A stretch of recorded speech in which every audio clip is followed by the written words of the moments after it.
Glacier. Glacier एक जीवन का स्रोत है। प्राकृतिक रूप से यह एक संतुलन का भी कार्य करता है, पारिस्थितिकी संतुलन में योगदान देता है। यह प्रकृति की संरचना है। यदि यह संरचना अपने अस्तित्व को समाप्त कर देगी तो ये मानव जीवन नहीं रह पाएगी। पृथ्वी की एक श्रृंगार के रूप में भी हमारा पर्वत, पहाड़, पठार, जंगल होते हैं, ठीक उसी प्रकार से ग्लेशियर भी होते हैं। अब इस ग्लेशियर को जैसे वह सिकुड़ता जा रहा है तो नदी अपनी यात्रा नहीं कर पाएगी। नदी की यात्रा करने के लिए जल का होना जरूरी है। ये जल तो हिमनद से निकलते हैं। भारत की प्रमुख नदियां जो हिमालय से निकलती है वह युवा नदी कहलाती है, और अरब सागर की ओर जितनी भी नदियां बहती है वो वृद्ध नदी कहला रही है। कारण उसका ग्लेशियर खत्म होता जा रहा है। जहां जहां ग्लेशियर खत्म हुआ वो रेगिस्तान के रूप में वह परिवर्तन ले लिया। आप देखिए कि ये रेगिस्तान क्यों हुआ है। वहां भी कभी एक समय था जो जीवन चक्र थी, वो खत्म हो गया। दूसरी समस्या है कि ग्लोबल वार्मिंग के बढ़ने से जो ग्लेशियर पर खतरा उत्पन्न हो रहा है, प्राकृतिक रूप से जो हम छेड़छाड़ कर रहे हैं उस क्षेत्र को, यहां भी समस्या गंभीर रूप में आ रही है। समुद्र के स्तर में लगातार वृद्धि हो रहा है। पृथ्वी का टेम्परेचर जिस तरीका से बढ़ रहा है, ये आने वाला जो सबसे अधिक प्रभाव डालने वाला है इस पृथ्वी पर, ये मानव जीव के साथ साथ सारे जीव जंतु को भी प्रभावित करेगा। अब यहाँ देखिए, विश्व जल दिवस जो 22 मार्च को मनाया जाता है, 22 मार्च, और 22 मार्च को ये विश्व जल दिवस मनाया जाता है कि जल के संरक्षण। इसका थीम था ग्लेशियर संरक्षण। तो इस जल दिवस में एक मूल मुद्दा आया ग्लेशियर संरक्षण। कारण ग्लेशियर यदि समाप्त हो जाएगा, संरक्षण नहीं दे जाएगा, तो हमारा जीवन इंडिकेट कर रहा है कि 2100 वर्ष तक आते आते ये अधिकांश ग्लेशियर खत्म हो जाएंगे। कुछ नदियां ऐसी है जो अभी तो प्रवाहित हो रही है, उस समय में ऐसी भी हो सकता है कि वो झरने में बदल जाए, एक नाले के रूप में बहने लगे। इसलिए इस चीज पर ध्यान देना, पूरी व्यवस्था चक्र को जरूरी है। मीठा पानी का ये ग्लेशियर ही 70% पानी का वो स्टोर रखती है जो पीने का पानी है। इसलिए जहां ग्लेशियर है वहां जीवन है। तो जैसे हम लोग के पास में नजदीक में हिमालय है, तो हिमालय के पास तो नदी है। दक्षिण भारत में जैसे जैसे पानी की किल्लत खत्म होती जाएगी, तो सिमटता हुआ आबादी इसी हिमालय के नजदीक में आएगा। और जब सारी आबादी जब यहाँ हम लोग बसने लगेंगे तो समस्या स्वाभाविक है, ग्लोबल वार्मिंग इस तरीका से बढ़ता जाएगा कि यहाँ के जीव जंतु भी नहीं रह पाएगा। अब सवाल उठता है कि यदि इसके समाप्त होने का कारण क्या है? ग्लोबल वार्मिंग, जलवायु परिवर्तन, पृथ्वी की टेम्परेचर की वृद्धि होना। ये 20% के रेशियो में जैसे हम बढ़ रहे हैं, कम हो रहा है, ये टेम्परेचर की जो स्थितियां बढ़ रहा है, हमारा 20% ग्लेशियर कम हो गया है। 2100 ईस्वी के आसपास ये और भी कम होने की संभावना है। तापमान नियंत्रण में ग्लेशियर योगदान देता है। जहां पर हम एक सामान्य तापक्रम में एक जीवन जी सकते हैं, जैसे सूरज की किरणें जब ग्लेशियर पर पड़ता है तो ये चमकीला चमकदार है, परावर्तित होने के बाद उस क्षेत्र को ये नमी करता है, जिससे टेम्परेचर कम होता है। जीवाश्म ईंधन के जलने से भी ये टेम्परेचर में वृद्धि हो रहा है। मानव और प्रकृति भी कभी कभी ऐसी कुछ दशाएं पैदा करती है, आ रही है, जिस वजह से भी टेम्परेचर वृद्धि होता है। 2023 में ग्रीनलैंड की अंटार्कटिका क्षेत्रों में 270 अरब टन बर्फ कम हो गया।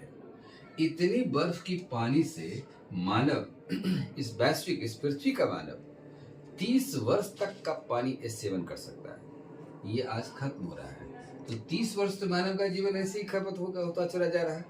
ऐसे ही यदि टेम्परेचर में वृद्धि होगा और यह हिम खत्म हो जाता है, ग्लेशियर खत्म हो जाएगा, तो यह पृथ्वी की आयु को भी छीन करेगा। अब देखा जाए कि इसकी जो रूपरेखा है ये निम्नलिखित प्रकार के होते हैं। ये 4 प्रकार का मूलतः ग्लेशियर पाए जाते हैं। जैसे बर्फ की चादर से ढकी, ये चादर नुमा ये होता है, ये चादर के समान ये बनता है, इसी प्रकार से चादर से बनती चली जाती है। ये ग्रीनलैंड अंटार्कटिका की ये बर्फ की चादर वाली होती है। पर्वतीय क्षेत्र में जो ग्लेशियर होती है वह हिमालय, रॉकीज, एंडीज के रूप में है। ज्वारीय रूप में सीधे ये समुद्र में मिल जाती है, समुद्र की बह जाती है। पाइडमोर्फ जो होता है वह बर्फ का टुकड़ा होता है जो समतल भूभाग पर यदि पर्वत घाटी से ये निकलते हैं, यह पाइडमोर होता है।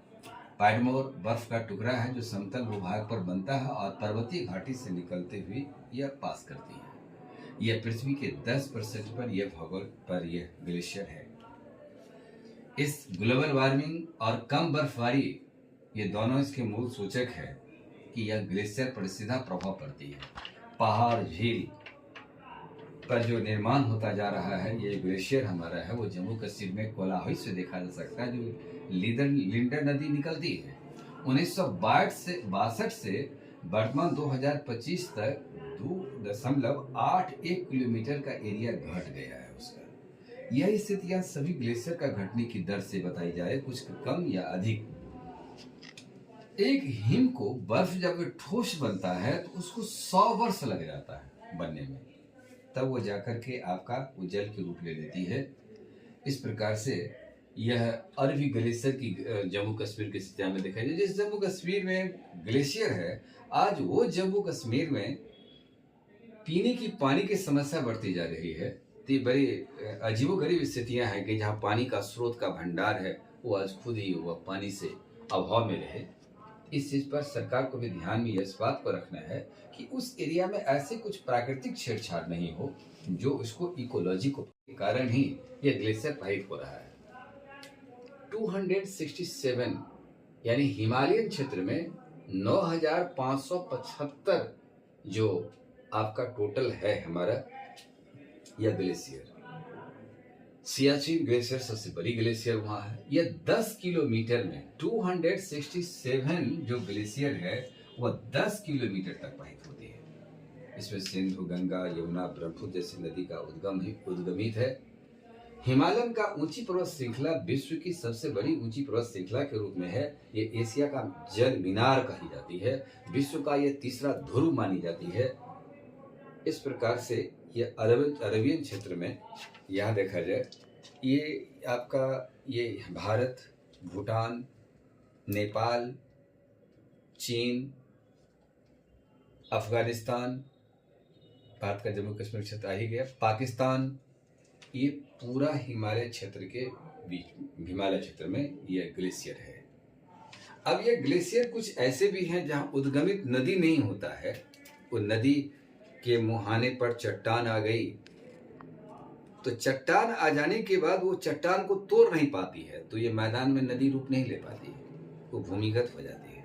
और भूमिगत हो जाने के बाद जहाँ आप जैसे भारत और नेपाल की सीमा पर जो पेड़ पौधे देखते हैं, ये काफ़ी ऊंची ऊंची और मजबूत होती है।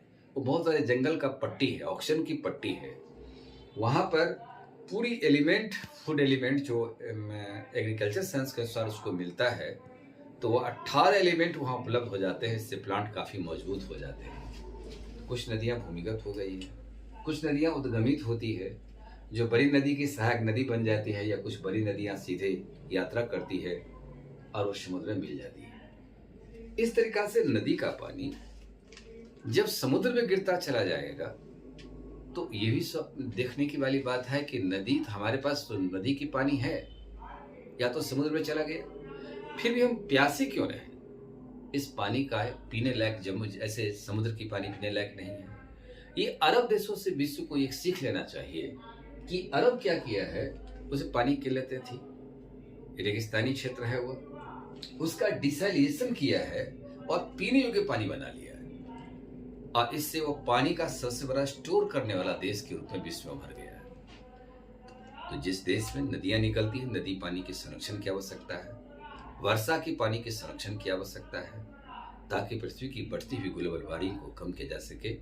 और मानव जीवन यदि ग्लोबल वार्मिंग को बढ़ावा दे रहा है, जिस कारण से, जिस वजह से उसमें की दर में भी कमी लाना होगा। तो ये जीव जंतु, नदी जल संरक्षण, नदी की संस्कृति, भारत की अध्यात्म व्यवस्था, इन सभी को संरक्षण मिलेगा। इससे नदी संस्कृति हमारी भारत की पौराणिक व्यवस्था का केंद्र बिंदु है। इसलिए बिहार जैसे राज्य में नदी की पूजा होती है, जो छठ त्योहार मनाते हैं। प्रकृति जितना संभलती है, सजती है, वह पृथ्वी का रूपरेखा भी उतना सुंदर दिखाई पड़ती है। तो प्रकृति की सुंदरता को इससे श्री विहीन ना किया जाए, श्री युक्त किया जाए, तो ये श्रृंगार भरी पृथ्वी बनी रहेगी।